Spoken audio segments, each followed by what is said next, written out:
Hey everyone, and welcome to the second video of our stretching series. Today we're going to learn something called anchored stretching. Now this type of stretching is very effective at pushing your current level of flexibility. You're probably wondering how it all works. Well, it starts with using an anchor or a stable structure to allow you to pull yourself deeper into the stretch you're trying to achieve. So you're not just relying on gravity, but rather challenging the muscles to stretch you further than usual. This form of resistance helps to elongate the muscle, which naturally will get you to achieve a greater range of flexibility. This is something you can incorporate into your daily routine so that you can really see improvements in flexibility, ultimately helping you get more out of your workouts and to feel less stuck when doing day-to-day activities. Ideally, perform these poses when you're warm to allow the muscles to be a little bit more ready to stretch. For those who are really looking to improve their flexibility, these stretches should be done at least 4 times a week for as little as 10 minutes a day. That's nothing. These stretches are targeted to the lower body, particularly those that influence the function of the pelvis. In order to perform the stretches we're going to teach you, you'll need to find an anchor somewhere in your home before you start. Many people use sofas, beds, or poles they might find in an unfinished basement. You'll have to get your creative mind to work here to find the ideal anchor for you. Remember, safety first, guys, okay? Now, we're gonna go through all the poses and hold each of them for 30 seconds, and you can follow along with us. As per usual, we'll provide modifications for those whose range of motion is a little bit more limited. The idea with stretching is that you always take yourself to a level of discomfort, but never into pain. So let's not waste any more time and get to it.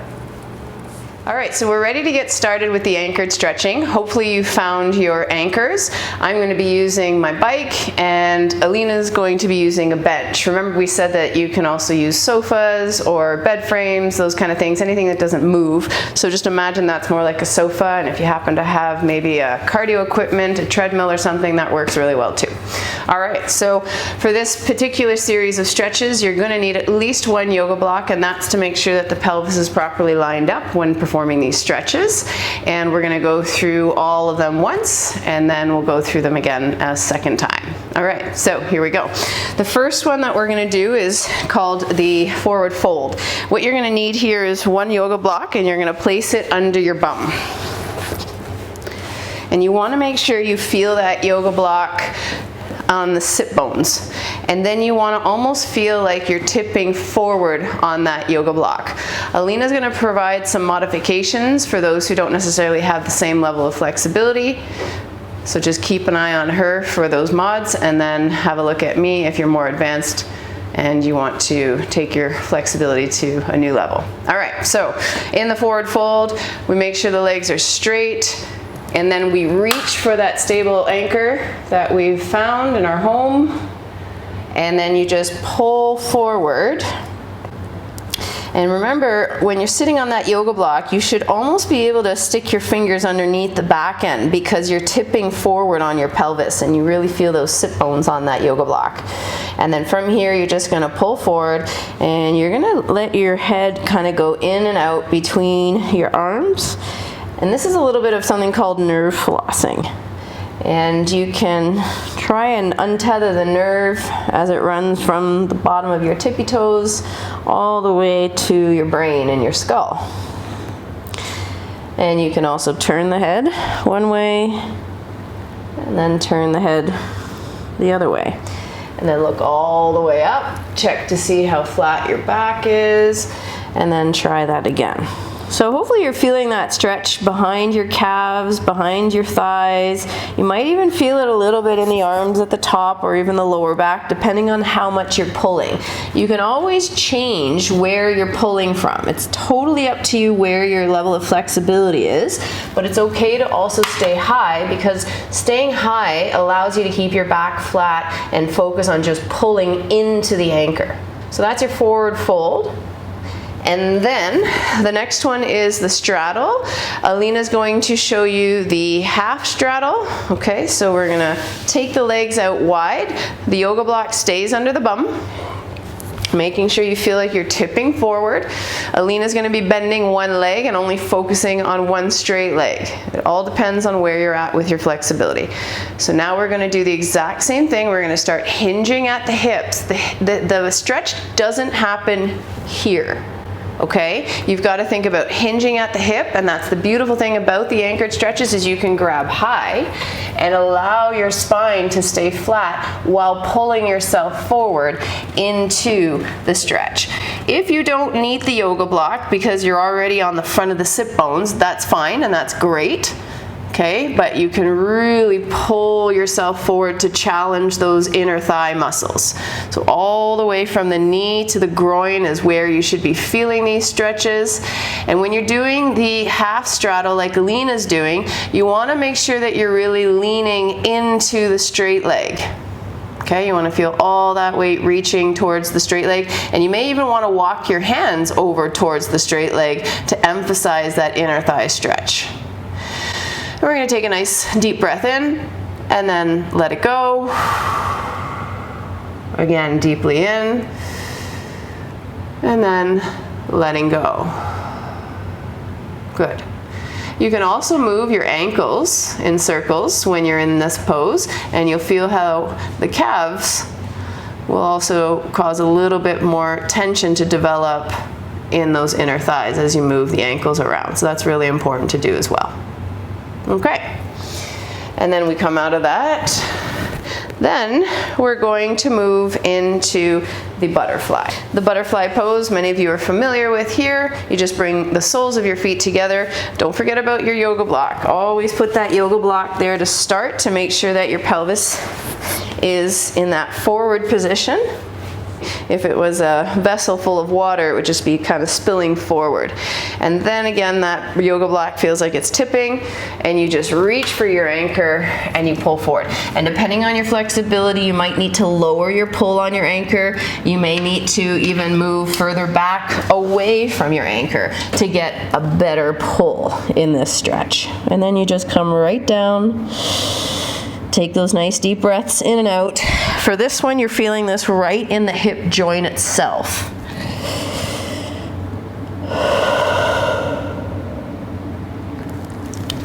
Now Alina is resting her head on the sofa or on the bench, whatever you're using, and that just helps her stay a little bit more relaxed and focusing on where the stretch is happening instead of worrying about holding her head up. And then we're going to move out of there, and then we're going to transition into the frog. For the purpose of this video, we're only going to demonstrate the one side, okay? But at home, of course, you're going to make sure that you're doing both sides. I'm just not going to turn around and, show you all my backside. All right, so we're going to, you can flip your mat sideways. I'm just going to use these two yoga blocks so that you can appreciate the stretch itself. All right, so from here, the legs are nice and wide, and we're going to stick the feet out a little bit. Then what we're going to do is one arm is kind of in a push-up position, so it's the one closest to your anchor that's in the push-up position. The other arm is going to reach for the anchor, and it's pulling you through, okay? It's allowing your shoulders to turn. So you can put your hand on the floor to push, or you can put your hand on the top of an anchor to push, but the idea is that your shoulders and spine are rotating. And then you just find the position that works best for you. You want to look into the turn so that you're not limiting your spinal rotation, because if you look down, your spine is not going to be able to rotate nearly as much as if you look into the turn. You're going to get much more stretch that way, and you're pulling inwards from the bottom arm. The top arm is pushing, taking a nice deep breath in, and then letting it go again. All right, so now come out of there, and of course you would do that on the other side as well. All right, after the frog or the twisted frog, we come in and we're going to do the reclining twist. Just in case you missed it, Alina did the half frog, and that's where she only had one leg bent and the other leg straight. So you can also choose to do that as well. Okay, and then in the reclining twist, again here, I'm going to ask you to lie on your back. And you want to be a distance away from your anchor that's almost hard for you to get it. And then you just reach for it, grab hold. So now you feel a nice big stretch here. And then you're going to lift the leg closest to your anchor, and you're going to fold it over across the body until it gets as close to the ground as possible. I would suggest you do not put a yoga block here where your knee would be if you can't reach. The idea is to let gravity take the knee down, and you can use your free arm to push the knee down into the ground as best as you can. So here we're going to take a few deep breaths in and out. Fill up that rib cage and the abdomen as you inhale, hold it, and then let it go. Inhale deeply, filling up that whole midsection. Working the ribs, stretching them out, and then let it go.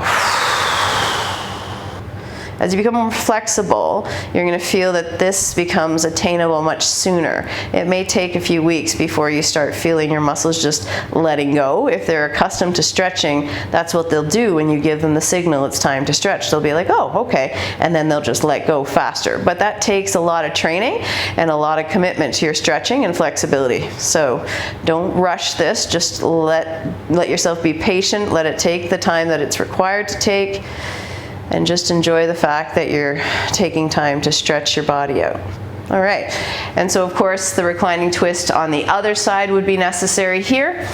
And then we finish with a hanging shoelace. Basically, you're on all fours, and you're going to kick one leg straight out behind you, and then tuck it right in behind the other leg. And make sure it's sealed nice and tight. Then you're going to find your anchor, and you're going to basically lean back. And you've got to find the distance away that allows you to lean back. You can use one hand to push off the floor, and you just want to feel that outer arm stretching, and you feel that right into your bum on the bottom leg. And you just hang and pull yourself as you're trying to sit down. Work the breath.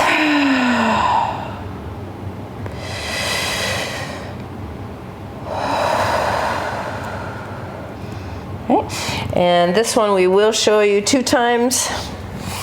So now you're going to take the other leg, kick it out, tuck it in, reach back, and then switch the arm that's holding and push as you stretch the bum on the bottom leg. Remember, the hand that's on the floor is kind of pushing away from the anchor. So you're pulling with that top arm and then pushing with the other arm. So for this particular one, you can challenge yourself. I just physically can't go any further. If I was to come closer and the anchor wasn't pulling me as much, then I'd be able to get into that stretch a little deeper. But I want to feel it in my bum a bit more, so I stay high and I can feel a nice tight stretch going on in the glute. Okay, so it does change it a little bit if you reach out, or if you come a little bit closer, and it allows you to drop further. Both are perfect. There's no issues with either one, but just know that there is the option for both.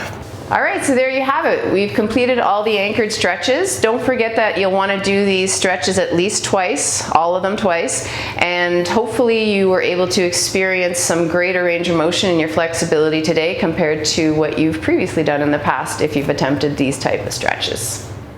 So hopefully you feel your muscles are a bit more loosey-goosey than they were before we started today's stretches, and that maybe you even notice some increased range of motion in the stretches you performed today when you compare them to the way you used to do them.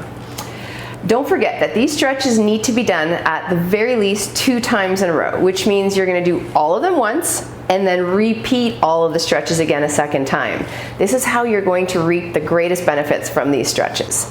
In the next video, we're going to use a piece of equipment most of you are familiar with, yoga blocks. But the approach that we're going to take is perhaps different than the one you've experienced before if you're accustomed to yoga classes, for example. So be sure to tune in to our next video so that you can find the stretches that work best for you. This is your opportunity to look back at the flow stretches, the anchor stretches we did today, the yoga block stretches we're going to do in the next video, or even the wall stretches that are coming. This is your chance to explore and discover your body like never before. Until next time.